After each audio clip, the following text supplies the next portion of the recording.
Your Royal Highness, Princess Ajikezong, Your Lordship,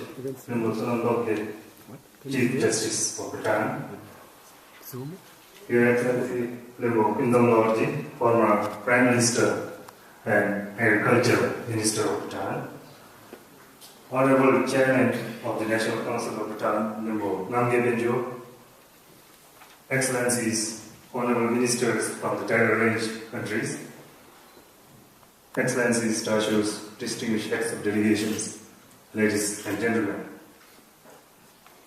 It gives me immense pleasure to welcome you all at this inaugural ceremony of this historic event, the second Asian Ministerial Conference on Tidal Conservation. On behalf of His Majesty the King, the people and the Royal Government of Bhutan, let me extend our sincere appreciation to all our international dignitaries and participants who took so much trouble to be here with us today.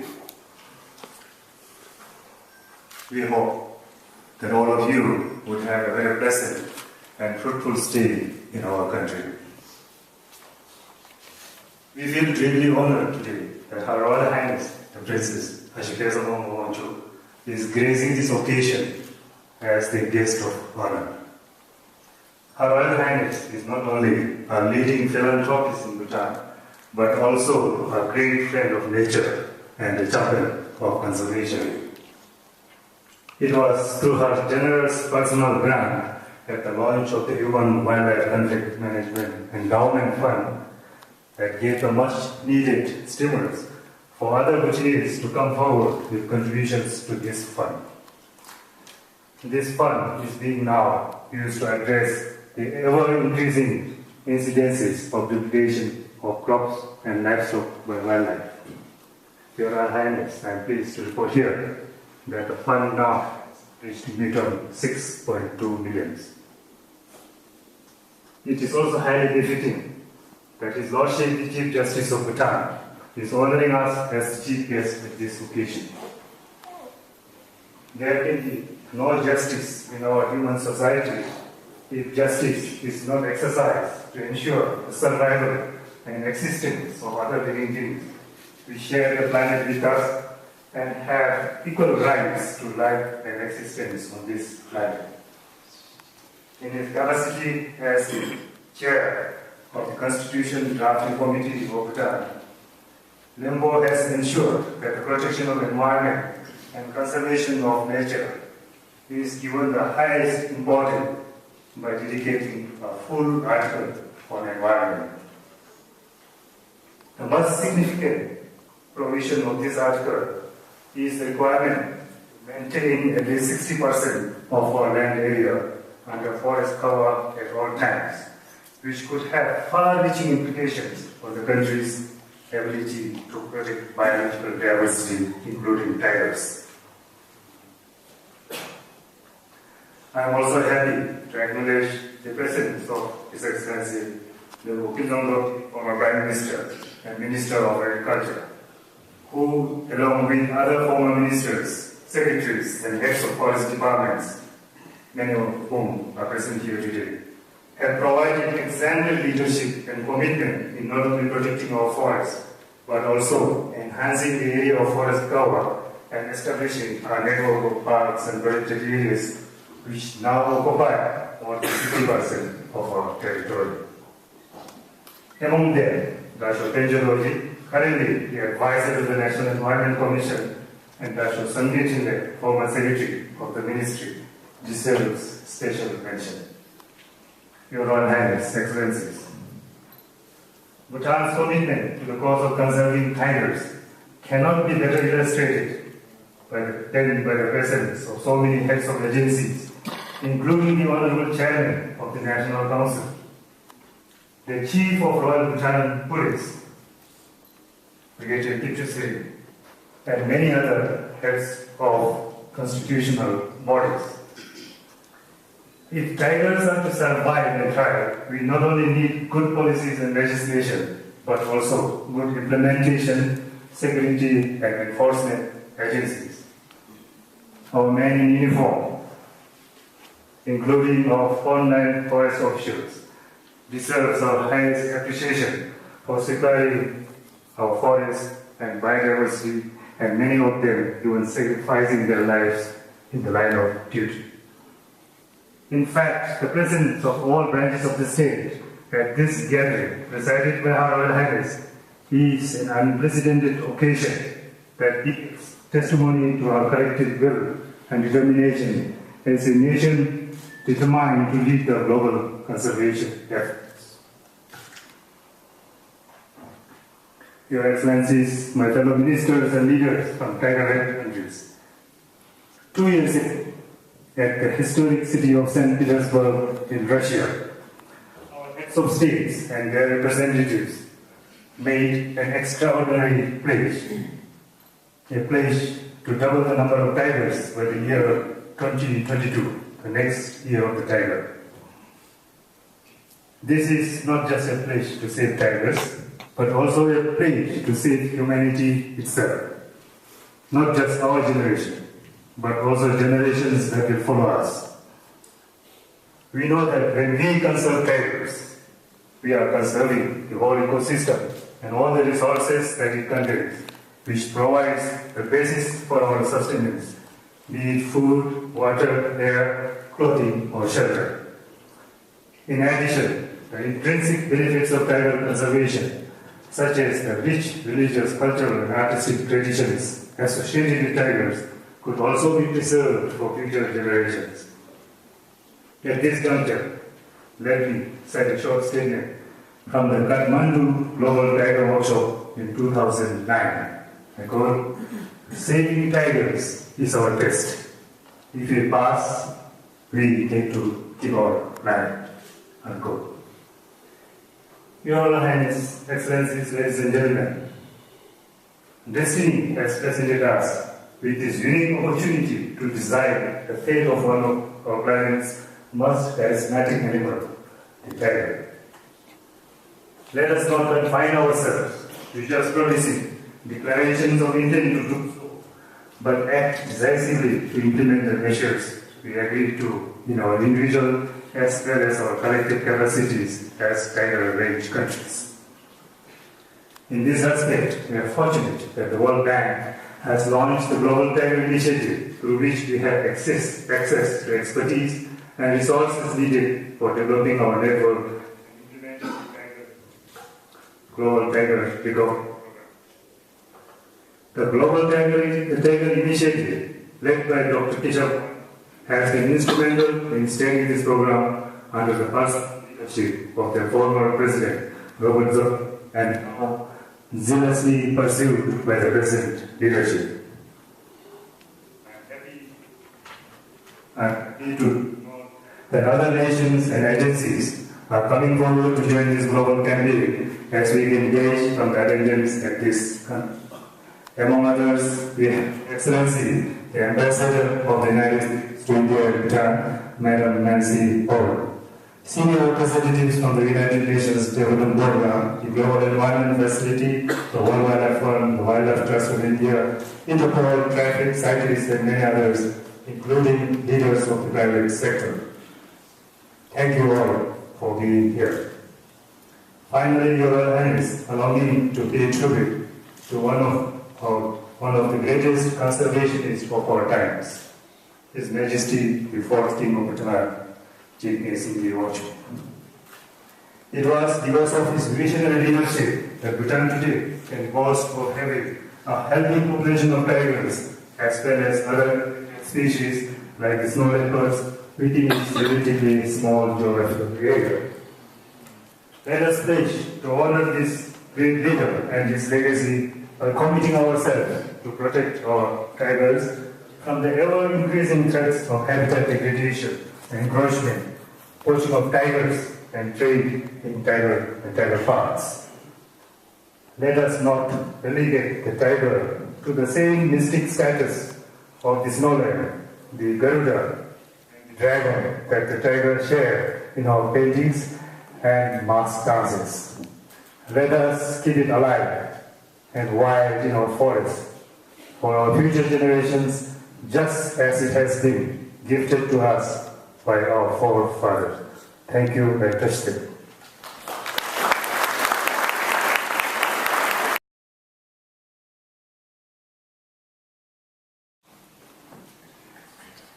Thank you. You missed and your good going to morning. dream. Your Royal Highness Princess, Ashikizan Wanshu, Your Excellency Chief Justice Limpo Soman Tope, Your Excellency Limpo Pema Gamcho,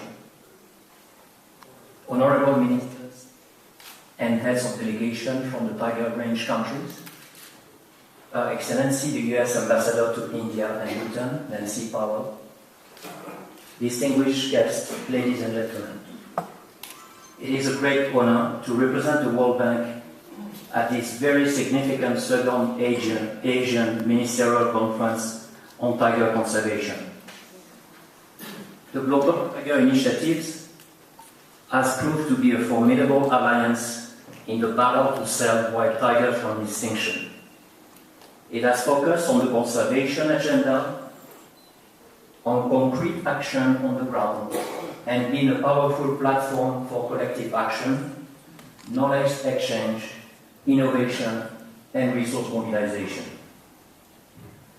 Most important, though, it is the TRC's political leadership and commitment that has emerged at the Tiger Summit in St. Petersburg that has continued to guide us in all the initiatives that we have been undertaking. As a result, the TRCs have made impressive progress since the Tiger Summit in St. Petersburg, and I would like to congratulate all of you for your efforts. This meeting is not about recounting arguments and challenges, but it is about reinforcing the political commitment and sustaining momentum as agreed in the St. Petersburg Summit.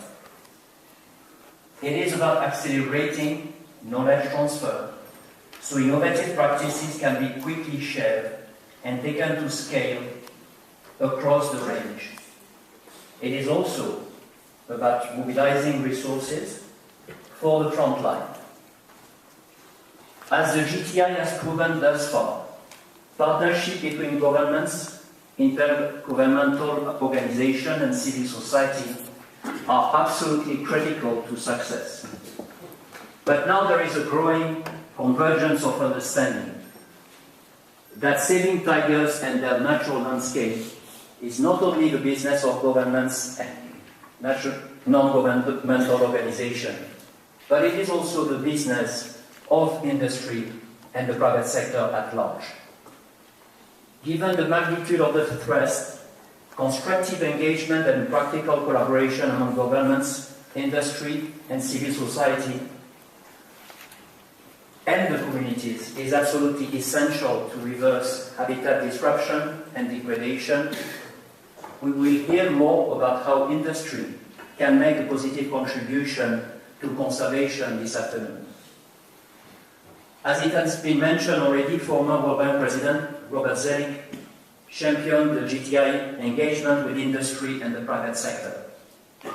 But others are now carrying the torch, and the World Bank Group, including the IFC, which is the private sector arm of the bank, remain absolutely committed to the Global Tiger Initiative and biodiversity conservation in the broad sense. The GTI has pioneered a new model for conservation and infused innovation such as smart green infrastructure and the wildland premium market that promise to have impact beyond wild tigers to the conservation of all wildlife and their ecosystems in Asia and around the globe. So as a conclusion, I'm very much looking forward to this Ministerial Committee meeting for discussion on practical solutions, future directions, and innovation in tiger conservation. Thank you for your attention.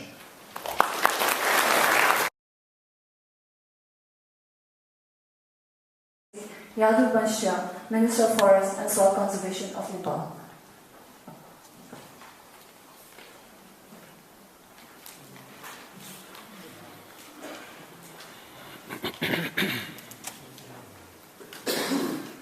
Her Royal Highness Asikijan Wangmugangchu, Honorable Chief Justice of Bhutan, Thimphu Pogge, fellow ministers, excellencies, ladies and gentlemen.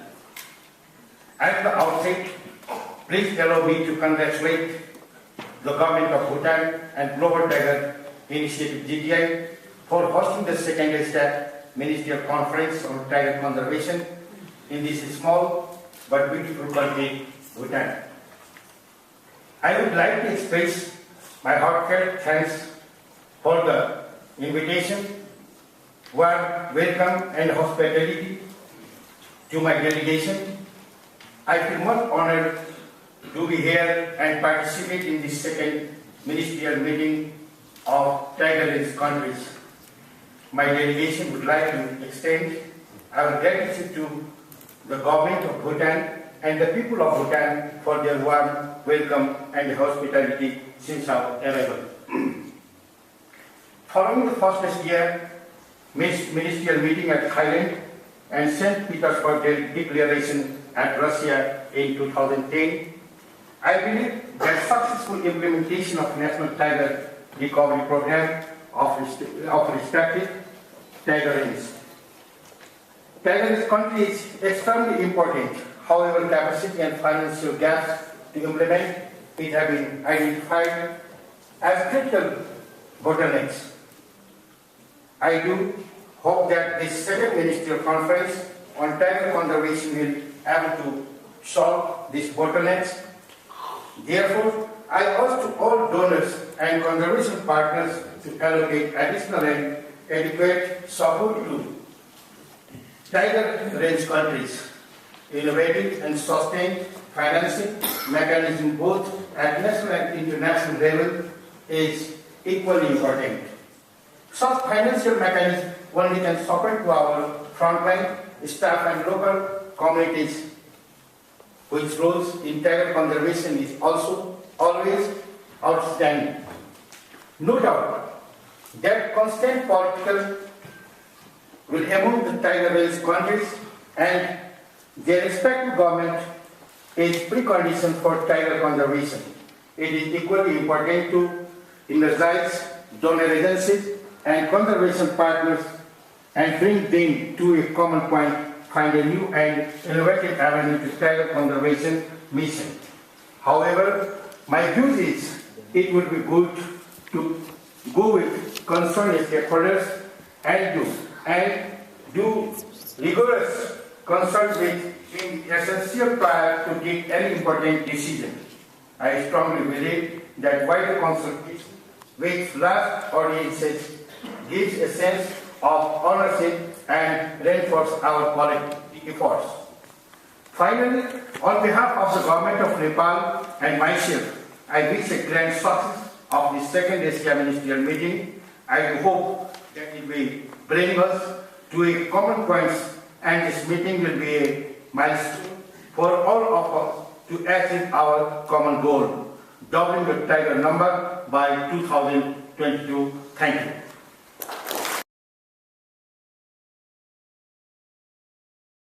To join today's ministerial meeting. The United States attaches great importance to the work of the World Bank's Global Tiger Initiative, its partners, and especially the tiger range countries. Saving wild tigers is in the human and development interests of all countries. It is an important legacy that we can leave to future generations. I would like to extend special thanks to the Royal Government of Bhutan, to the guest of honor, Her Royal Highness Ashik Wangmawangchuk, and Chief Guest, His Excellency Sun Tokye, the Chief Justice of Bhutan, to the World Bank, and to the Global Tiger Initiative for holding this significant event. I want to salute and thank each of the 13 tiger range countries and to salute their efforts to protect wild tigers and their habitats. The United States is proud to have been a strong supporter of the Global Tiger Initiative since its launch in 2008. Through the GTI and other efforts, many leaders from around the world now recognize the value of biodiversity and intact ecosystems, and the vital contributions that they make to economic viability and sustainable growth. Protecting our natural resources, especially endangered species, has increasingly also become an issue impacting the security of nations because of the massive upsurge in international wildlife trafficking. We need to recognize wildlife crime as a serious crime that undermines good governance and the rule of law. U.S. Secretary of State Hillary Clinton has led efforts to highlight concerns surrounding wildlife trafficking at the highest diplomatic and political levels. Last month on the floor of the United Nations General Assembly, at the ASEAN Ministerial meeting, and in the recent Asia-Pacific Economic Cooperation Leaders Statement. Deepening U.S. support to combat global wildlife trafficking, we are happy to announce significant additional assistance through the U.S. Agency for International Development to the South Asia Wildlife Enforcement Network, SAWEN, and to Project Predator through Interpol's environmental crimes programs. These projects complement existing initiatives such as USAID's ARREST, which stands for Asia's Regional Response to Endangered Species Trade program. We also provide assistance to other elements of the Global Trafficking Recovery Program and intend to continue our joint wildlife conservation efforts, working with other countries and partners. I would like to salute you all again for your efforts to ensure that the environmental agenda is treated as a global priority. I hope that we can all work together to take better care of this small planet we live on. Thank you very, very much.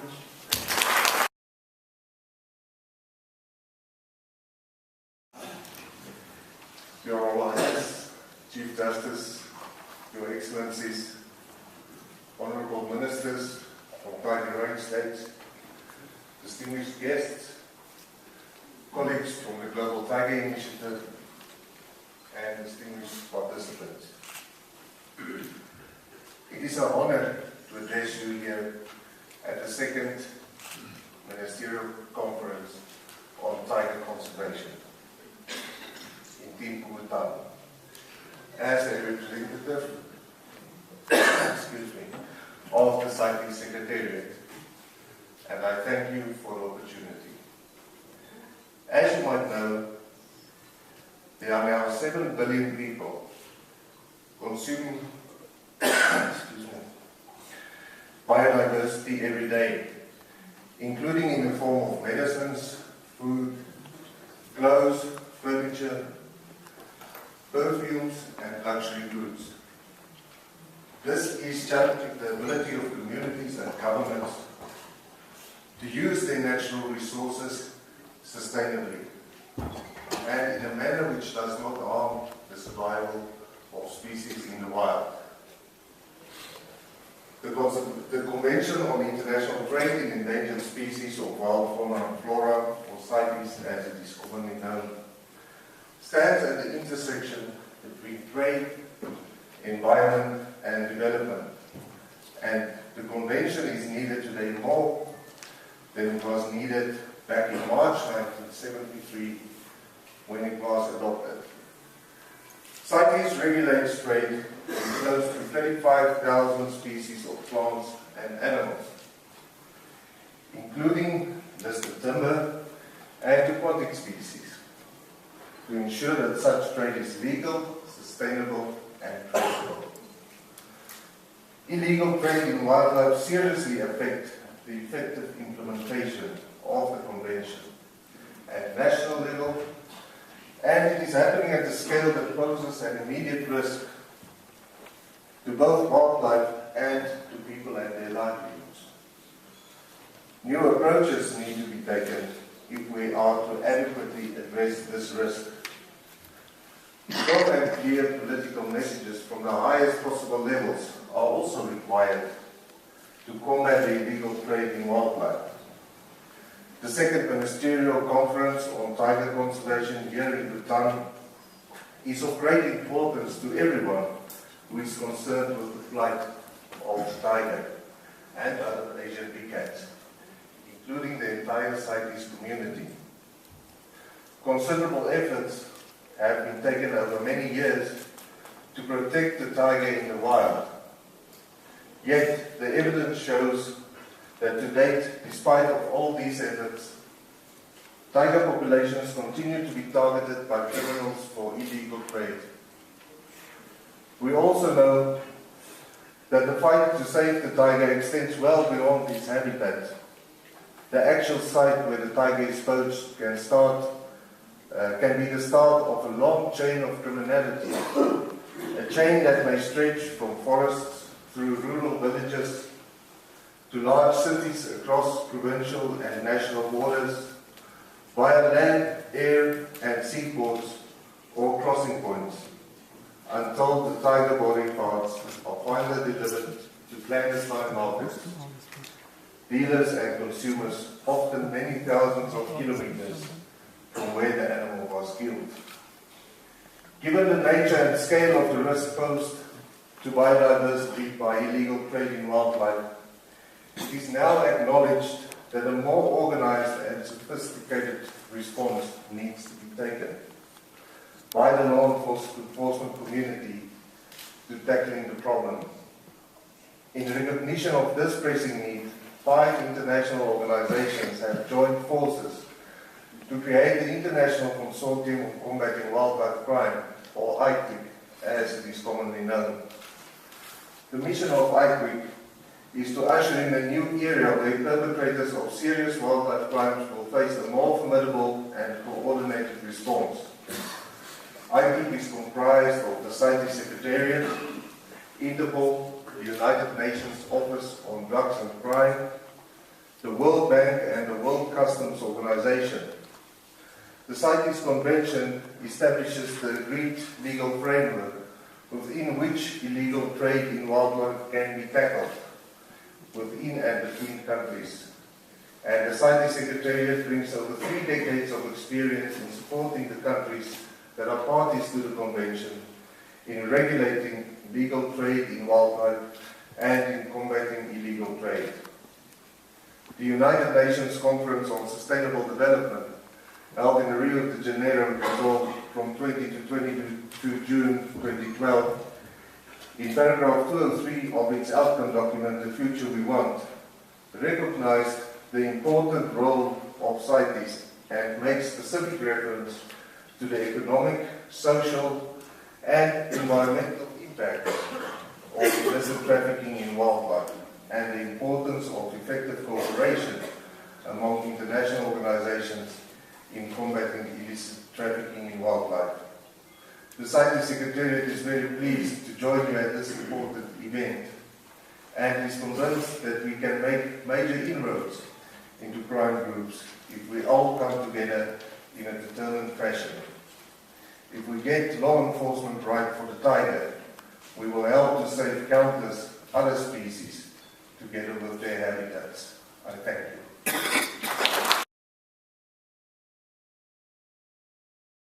I'm taking it up. Your Royal Highness, distinguished delegates, distinguished ministers, Chief Justice, colleagues, ladies and gentlemen, it's a great pleasure to be here with you today in Bhutan, the land of the dragon, where people and nature have been closely associated culturally, materially, spiritually, for centuries. It is these kinds of models that the Global Environment Facility, the organization that we're here today representing, is trying to replicate in more than 150 developing countries. We have been committed to this initiative since it began, the same way that we have been committed to the plight of threatened species around the world since we were established 20 years ago. The JAF is very proud to have been an original partner with the World Bank and many others involved in the Global Tiger Initiative. And we are also very proud to have played a role in the Global Tiger Summit in St. Petersburg, which was a groundbreaking event that brought together the highest level of political, financial, and technical commitment to protecting and conserving this iconic species. To this end, the Global Environment Facility worked very closely with our partners, particularly those on the ground in the Tiger Range countries. As a funding mechanism, we have approved and assigned financial resources to 14 project concepts in 10 Tiger Range countries, projects which are closely aligned with the global and national tiger recovery programs. These projects secured $70 million in grants from the Global Environment Facility, and this was accompanied by some $310 million in co-financing from other partners. Altogether, we anticipate that these projects will beneficially affect more than 12 million hectares of tiger habitat. This volume actually exceeds the commitment that we made in St. Petersburg. And in a sense, I really commend the Tiger Range countries for making a strong commitment and prioritizing the JEF resources that have been made available to them towards this initiative. However, we continue to face a difficult challenge. Assigning financial resources is one thing, making these resources trickle down to where they are most needed is another. Therefore, I would like to alert that many of these projects that we have approved are still in the concept stage and that they will require further and accelerated efforts to develop comprehensive but realistic frameworks that can be readily executed. At the same time, I would like also to commend the new and innovative nature of many of the projects that are included in this portfolio. For example, the project that we are supporting in Vietnam is going to test the wildlife premium concept for reducing emissions from deforestation and degradation, an innovative financial incentive mechanism for the recovery of endangered species in their habitats. Likewise, projects in Indonesia and Malaysia will support building smart, green infrastructure that will promote safer pathways for tigers. And most projects are actually placing people at the center of these initiatives, which is a recipe for making the likelihood that these projects succeed much higher. Finally, distinguished delegates, at the 11th Conference of the Parties of the Convention on Biological Diversity in Hyderabad last week, the GEF is a financial mechanism of this convention. 193 countries have committed to doubling resources to biodiversity conservation by 2015. Many of you present here today were at that meeting and worked together towards this target.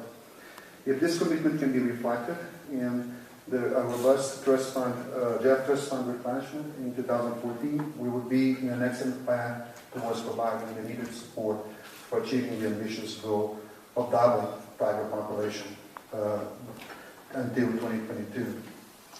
In closing, I would like to particularly acknowledge Mr. Limpopo for bringing us all together here. He was the one that first told me about the history of conservation in Bhutan in our many meetings together, and which really inspired me to be here and to commit to this effort.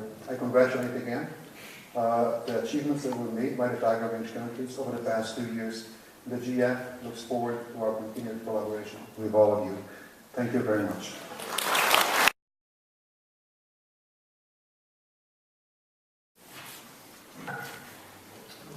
Your Royal Highness, honourable ministers of the Tiger Range countries and supporting government agencies.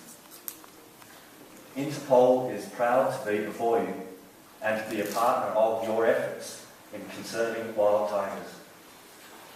Since the launch of Project Predator, Interpol's project on combating transnational crime with regards to tigers in Vietnam at the Interpol General Assembly last year, Interpol's member countries, its global network, its regional networks stand ready beside you to combat this significant issue.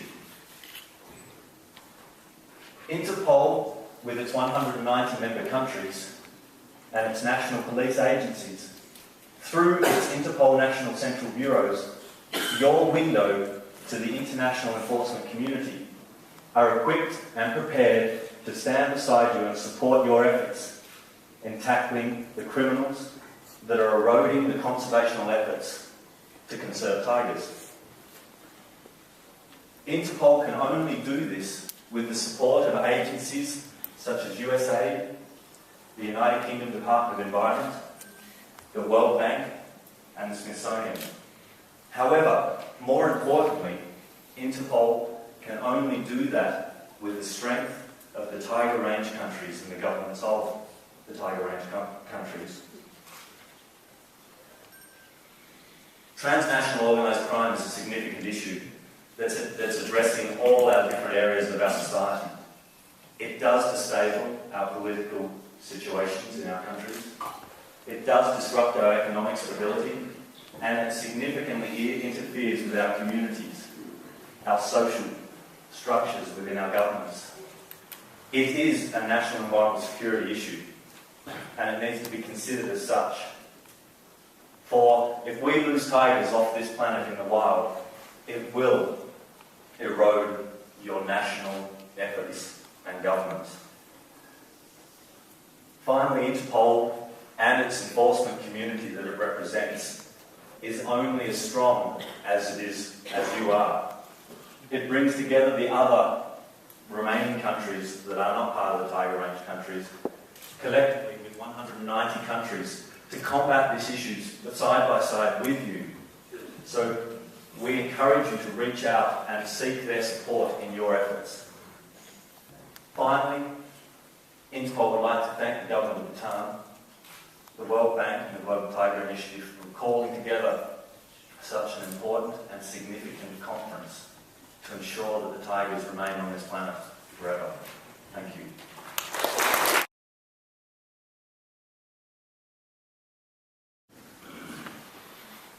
Your Royal Highness, Honourable Ministers, Excellencies, Directors of Wildlife and Forestry Agencies of Tiger Range countries, ladies and gentlemen.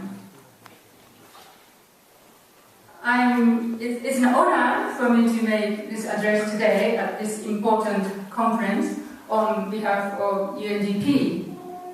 And I must say it's been a pleasure to be part of this vibrant, focused and action-oriented community.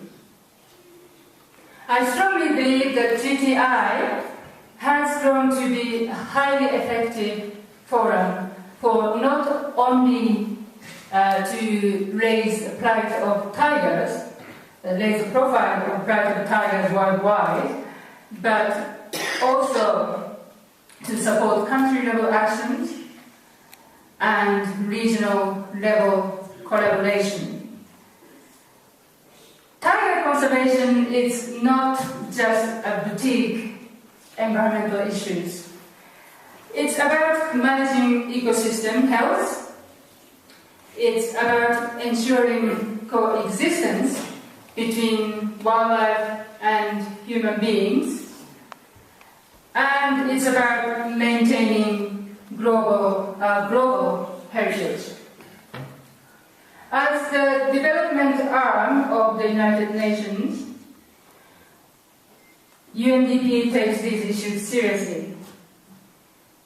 And UNDP links work on biodiversity and ecosystem management with issues of poverty, issues of governance, and issues of crisis prevention, promoting multiple developmental benefits.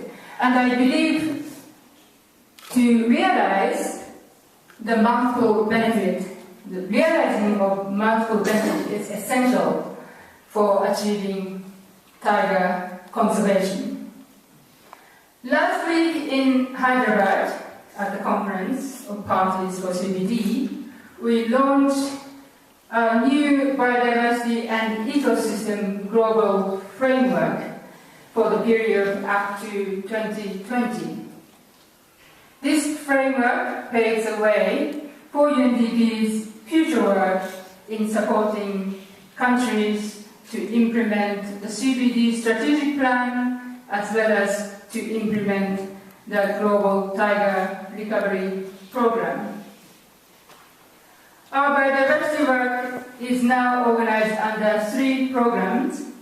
The Program 1 aims to integrate biodiversity into development planning and production sector activities. Program 2 looks at to unlock the potential of protected areas so that they are better managed, better financed, and contributing to sustainable development. And Program 3 focuses on ecosystem-based adaptation and mitigation. And with this biodiversity framework, UNDP is committed to support achievement of the targets of the Global Tiger Recovery Program. We feel really very proud to be part of this momentous initiative. Thank you very much.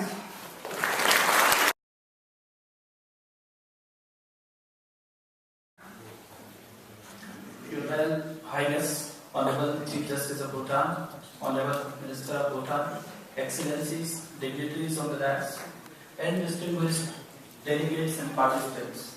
At the outset, I express my sincere thanks and gratitude to the Royal Government of Bhutan for hosting the second Asia Ministerial Conference and for their excellent hospitality.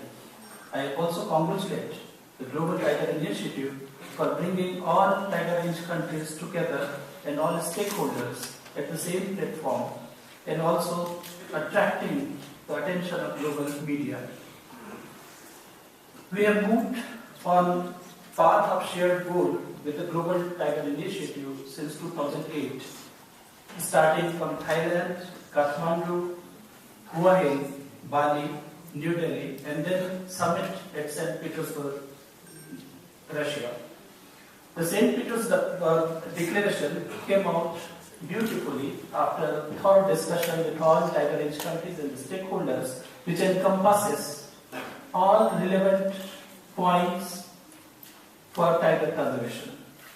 Post St. Petersburg Declaration, the tiger-range countries have shown remarkable commitment, political commitment towards tiger conservation, and I appreciate that and congratulate all tiger-range countries for that.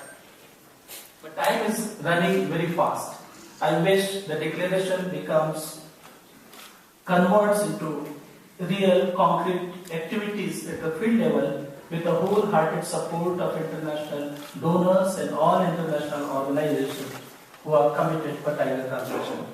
On behalf of the Tiger, I wish all success to this significant second Asia Ministerial Conference. Thank you.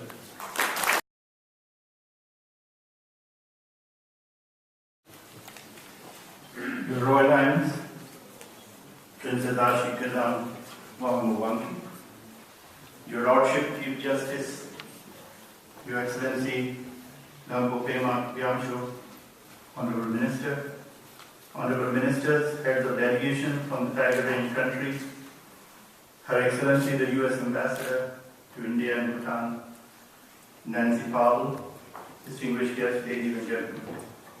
I would like to first begin my remarks by thanking Her Royal Highness for her gracious patronage to conservation movement in Bhutan. Thank you very much. This setting overwhelms me. It humbles me also that there are 12 symbols of animals looking down at us with great amount of expectation. I was myself born in the year of the tiger and in the country of Jim Corbett, so I have a personal stake in all this that we are doing. The excitement and passion to save wild tigers in evidence here is remarkable. Just shows how many partners, several agencies across the world are present here. Tigers play a very special role in the cultures of Asia. In China, tigers are great protectors, keeping chaos from collapsing into the universe. In India, the goddess Durga rode a fierce tiger to drive away demons. And Rinpoche flew on a tiger to Bhutan to found the country and bring Buddhism. Today, though we need to protect the tiger, let him fly on our backs to a secure future in the forests of Asia. Led by the tiger range countries, the Global Tiger Initiative is serving as the tiger's vehicle.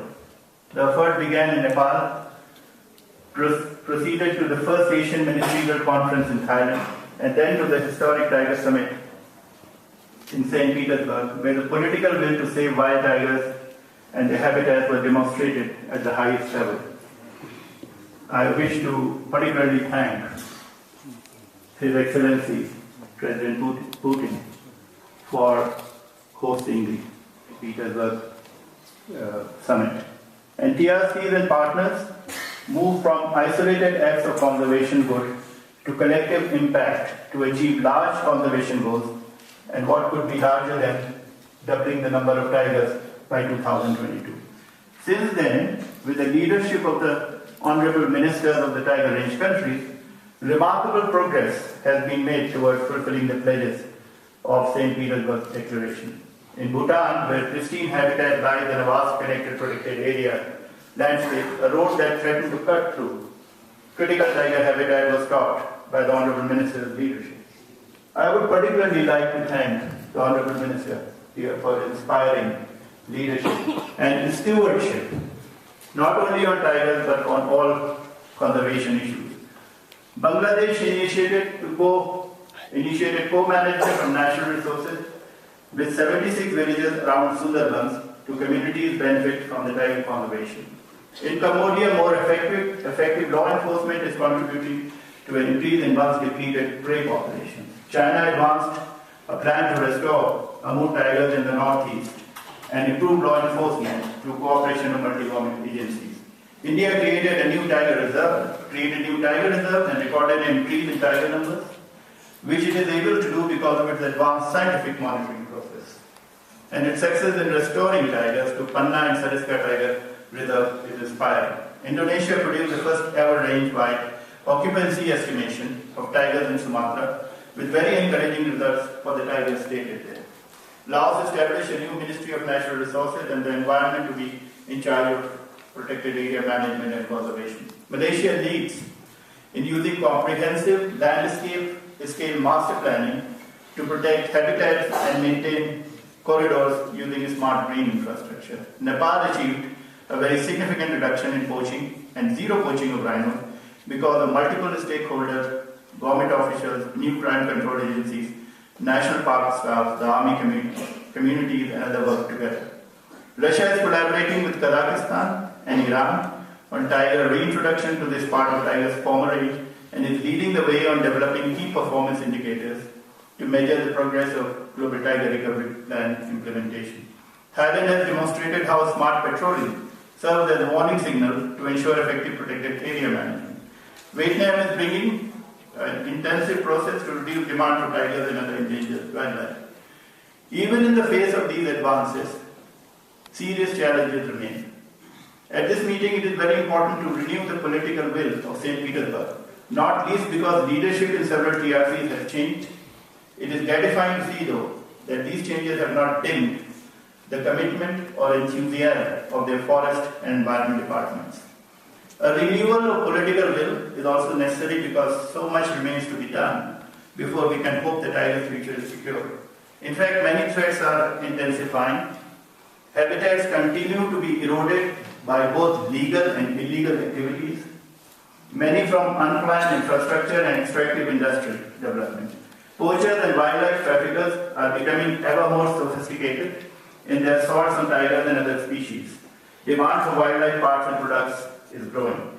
So as we head into the next phase of Global Tiger Recovery Program implementation, our collective action and political leadership is vital to address, most critically, 4 issues: habitat protection, frontline park and protected area management, wildlife crime, and mobilizing the resources to fully implement national tiger recovery programs.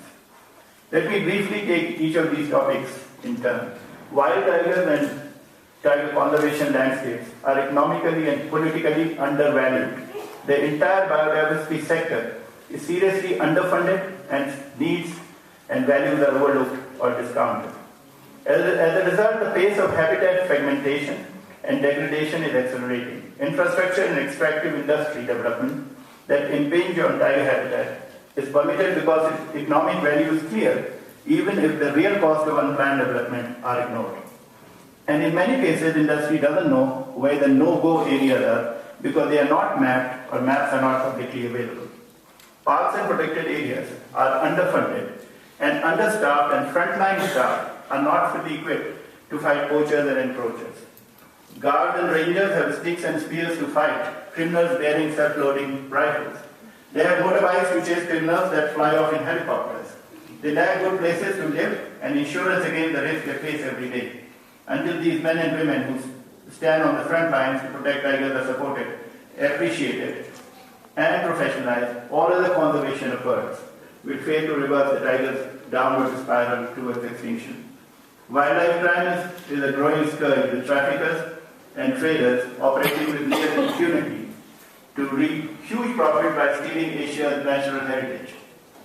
And once again, we have a values issue. Wildlife crime is given low priority on national and international law enforcement agendas because the value of wildlife is not well known. For some of these challenges, the solutions are clear.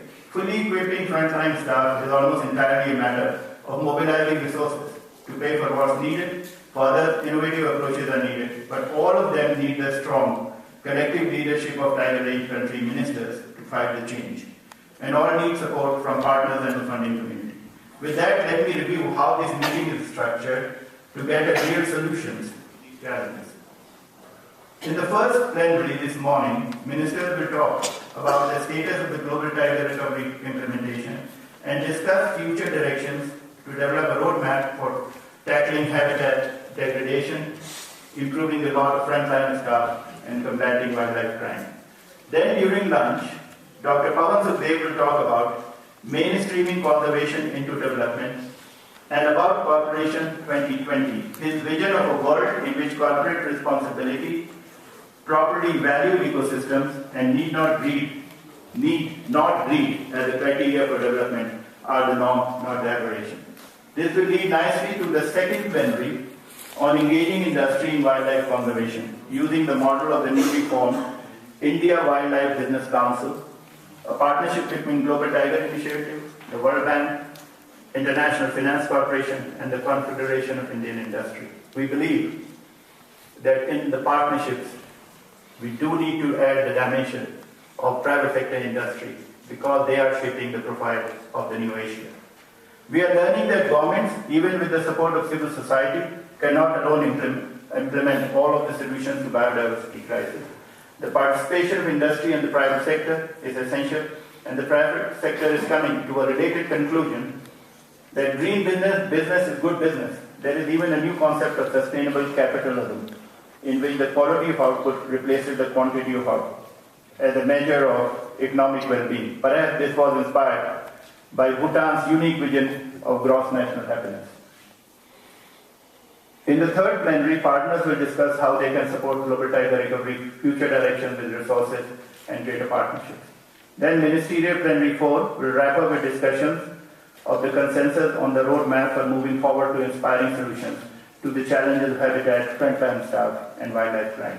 Finally, tomorrow, 3 special sessions will be devoted to discussion of much-needed innovations in addressing demand for wildlife, in park management, and in conservation financing. Let me welcome representation from Clemson University and the National Park Institute in California here.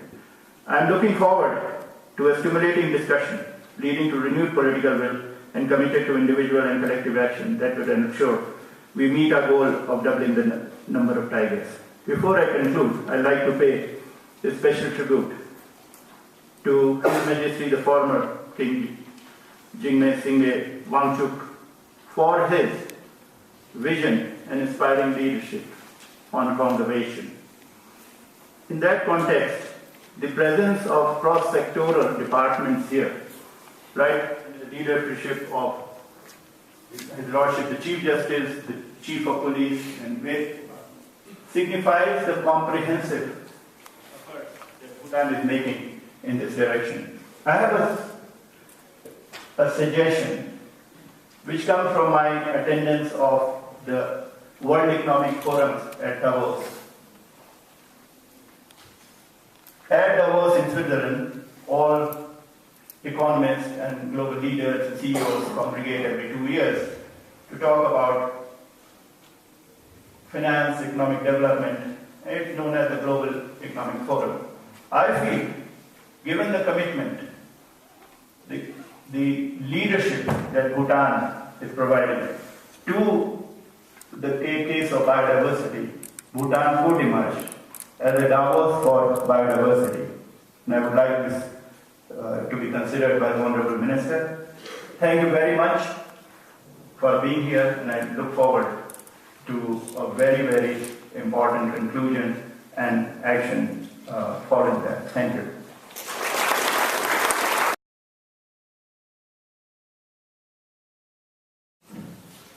Your Royal Highness, Ajikazam Momchu,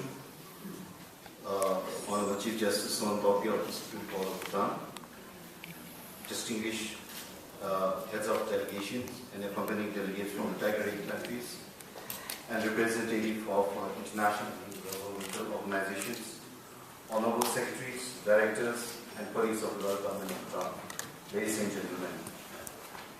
Today here in Thimphu, from different backgrounds and different interests, we have come together to reaffirm the pledge in St. Petersburg, where all the governments of Tiger Age countries committed to double the population of tigers by 2022.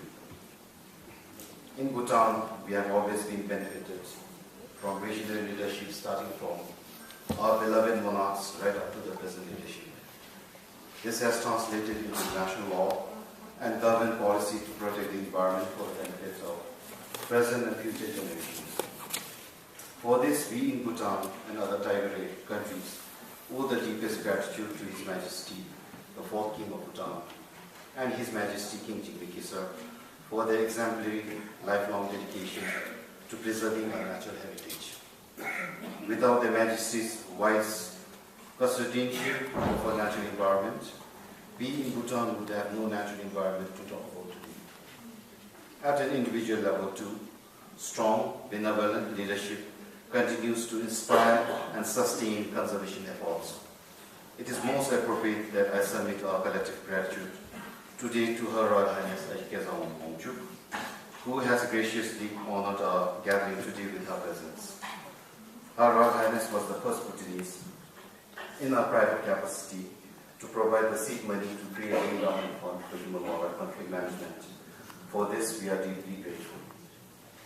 It is my privilege to submit our gratitude to the Honorable Chief Justice of the Supreme Court of Bhutan for not only gracing this gathering today and presenting the inaugural address, but also for His Excellency's strong personal initiative and support over the years to strengthen the environmental legacy of our beloved monarchs. As the chairman of the committee that drafted our constitution, His Excellency reaffirmed to ensure that 6% of Bhutan is always covered in forest. While law by itself is ineffective without rigorous implementation, the fact that such an environmental principle rose to the highest level of state policy reflects deeply progressive and visionary leadership. It is my pleasant duty to thank the GTI management for assisting the Tiger Age countries, particularly the Royal Government of Bhutan, for financial and technical support to organize this conference. I want to thank the Program Director for taking us through the conference background, objectives, and outcome of the next 2 days. We are confident that all of us at this opening session and for the next 2 days would have benefited immensely from your session.